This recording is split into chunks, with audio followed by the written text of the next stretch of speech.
Hey guys, here's some information about travel contracts. I'm a travel nurse, so that's what I have experience with travel nursing contracts. But the agencies handle just about all healthcare travelers, so I imagine the process should be pretty similar. So I hope this video is useful. I hope you get some good information out of it.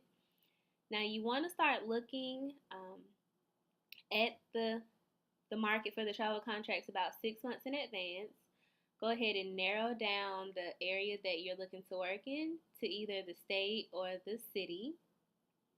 And then once you figure that out, it's a really good idea to go on blogs and websites that other healthcare travelers have put together or they visit, because you'll find a lot of information about the particular area, the good travel agencies, the good hospitals to work for, even information about how to get around the city. So definitely use the internet, use those blogs, use those websites to answer questions. You can also find out information about like how long it takes for you to actually get your license for that state. So use all those online resources. And then after you've figured out the area you want to go to, it's also a good idea to give your job plenty of notice. I think most requirements are 2 weeks to a month, but you're going to be needing the people at your current job to give you references for your travel assignment, so you want to make sure you leave in good standing. After all that's taken care of, you kind of want to look at yourself and make sure that you are appealing to travel agencies. They would prefer for you to have about 1 to 2 years of experience within the last 3 to 5 years in your particular specialty. You're going to need to have copies of your immunizations, your MMR, your varicella, your Tdap. They're going to want to see some paperwork about all those things. And of course, you're going to have to account for your Hep B series, and um, they generally want you to have had a physical within the last year and a PPD test or a TB skin test within the last 6 months to a year. Of course, you're going to need to have your actual license for that state.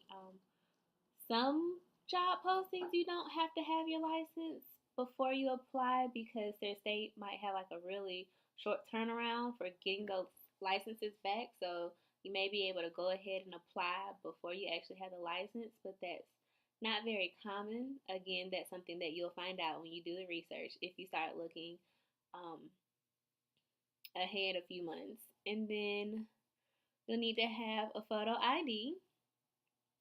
Your passport can always count for at least one proof of identity. In most situations, you can use it for like two things. If you don't have your passport, then you should be prepared to actually have a photo ID or a birth certificate, social security card. You're going to need to be prepared to fill out your I-9 as well as your tax information. And if it's flu season, October to March, then you'll either need to have documentation that you got the flu vaccine, or you're going to need to decline it for whatever reason. And some agencies or hospitals actually require you to have documentation supporting the reason why you declined the flu shot. So that's something to be prepared for. You'll need to have your resume all put together, and you will need to have the contact information for at least 4 people, including their phone number and their email address. Some agencies require the 4 in hopes that they can speak to 2 people. Some agencies will just accept 2 references as long as they get to speak to both of them. Just kind of depends. And you want to make sure you have all of your credentials current, like your PALS, your ACLS, your BLS, your NRP if you're working with neonates. You want to have all of your actual hard copy cards, because you're going to have to submit that either when you fill out the online application or after you've accepted the job. And so after you have, all those things in order, you meet the requirements for the job posting, then it's actually time to apply to it. And you can either do this online, applying directly to the post, which will more than likely take you to the actual website for the agency that posted the job, or you can have picked out your travel agency beforehand, fill out the application, and then your recruiter can tell you about a job and they can submit you for it after you've already filled out the necessary documents beforehand. And so, with that application, you can expect for them to ask for your basic information, those 2 to 4 references, your resume, and this is also when you could submit digital copies of your credentials. And so after your package is complete, then your recruiter will actually submit you to the job. And the hospital gets your packet, they look at it, decide whether or not they want to speak with you, give you an interview to see if you might be a good fit for them. So if they like you, your interview will either be online or over the phone. And, after your interview, sometimes you don't have to have an interview, but most of the time you do. Um, they'll offer you the job and you have to verbally accept it. After you verbally accept with the hospital, then your recruiter will either call you or request that you call them after the interview, and then you'll have to verbally accept with your recruiter. And at this point, the hospital will make an offer for you, including the time frame that you'll be working as well as your base rate. And so your recruiter will put together your contract and your package that has all your details, and this is where you really want to pay attention.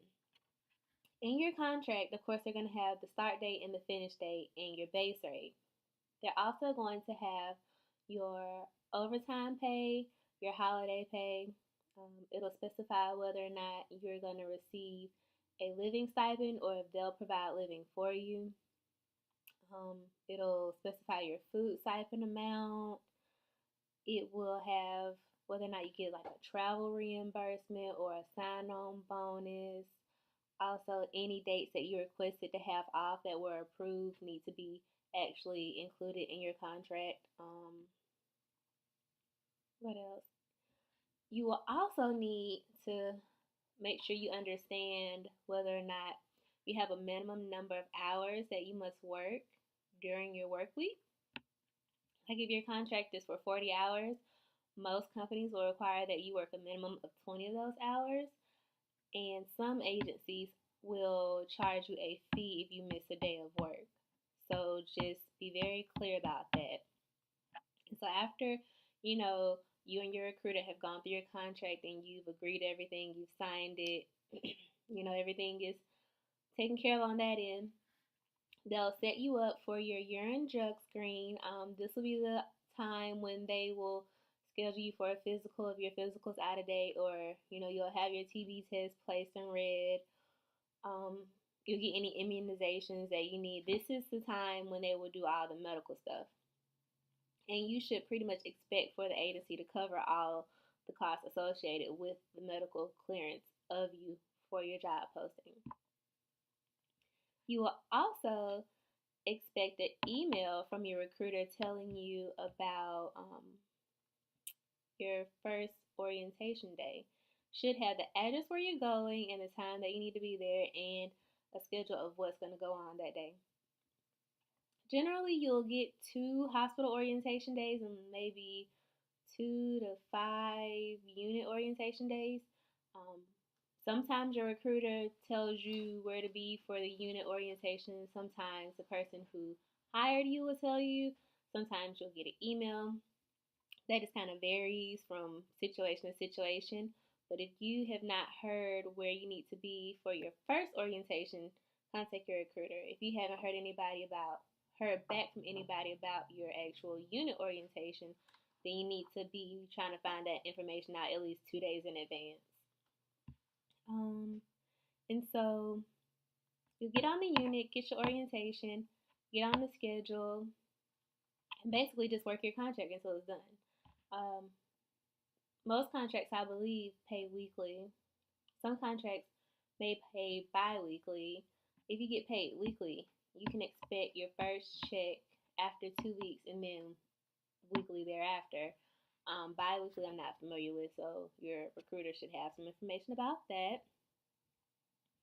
And that's really about all.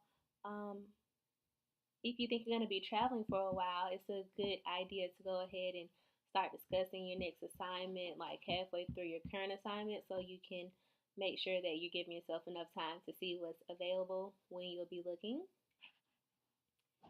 And let's see here. That's really about all with that process. Now, it takes a little bit of effort to actually get a license for where you're trying to work. Um, Look at the state, go on their website. They should have a state board of nursing, state board of respiratory therapy, state board of whomever governs you, and they'll have instructions about what kind of paperwork you need to submit to. That's where you'll give authorization for your background check, and essentially you'll fill out an application. If they request fingerprints, then they'll either mail you the fingerprint card or instruct you to go to the nearest police station or wherever that can take care of that. And then once you have that, you'll mail them the application. You'll pay your online fees, and they'll take care of everything from there. And generally, after your license is issued, you'll be assigned some state specific CEUs. And those CEUs are supposed to introduce you to the legislation that's going on in that state that is pertinent for healthcare providers to be aware of. So expect that. Um, some licenses are really fast, and some of them take months. So just make sure you're familiar with what's going on in the area that you're looking at in a timely fashion. The last thing that I could think to mention is if you're going to be traveling with a partner, you know, that's a really, really cool idea. It's a little different than if you're traveling solo, but not really. If the person you're traveling with will be working, then you'll need to make sure you both look at an area where there's something for both of you to do. If you can do it through the same travel agency, they can split everything monetarily for you, and that's really nice. But if you're not working with the same agency, then a convenient option would be to both get the money and then you two split it. But either way it goes, if you're going to be living together, you need to let your agent know because most apartments are required to report how many physical people are in a unit. So just don't find yourself in a bad situation by not, letting your recruiter know what's going on. Well, I hope this information has been useful. If you have any questions, feel free to email me at randomlifeofcc